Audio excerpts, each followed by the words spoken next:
Hello, আসসালামু আলাইকুম বন্ধুরা। আজকে রান্না করে নিয়েছি হলো আপনার করল্লা বেশি করে তেলের উপরে বেশি করে পেঁয়াজ কাঁচামরিচ দুফালি করে দিয়ে আপনার শুধু করলাটা ভাজা ভাজা করেছি। পেঁয়াজটা বেশি দেওয়ার কারণ হচ্ছে যাতে করলাটা তিতা না লাগে। আর হলো করে নিয়েছি একটা ডিম বোনা। আপনারা তো জানেনই আমি প্রতিদিন একটা করে ডিম বোনা করি। আমার হাজব্যান্ড রাতে মাছ খেতে চায় না, তার জন্য ডিম বোনা করি। অনেক সময় তাকে রাতে ডিম ভেজে দেই বা অনেক সময় শুধু ডিমটা সিদ্ধ করে ডাল দিয়ে দিই, সে ভাত খেয়ে উঠে, তার অত কিছু রাত্রে প্রয়োজন হয় না।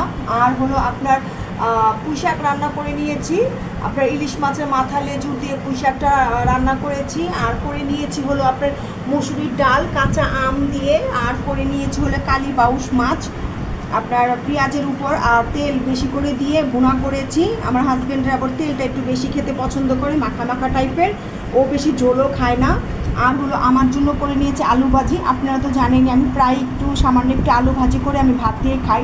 আমার আলু ভাজিটা ভাতটা খেতে খুব পছন্দ। আর হলো কাগজি লেবু কেটে নিয়েছি, আর এই সামান্য একটু বোম্বাই মরিচ আছে। এইটা ছিল আজকের আয়োজন। যদি ভালো লাগে তাহলে লাইক কমেন্ট শেয়ার প্লিজ, আর ফলো দিয়ে পাশে থাকবেন ইনশাআল্লাহ। আলহামদুলিল্লাহ, খোদা হাফেজ।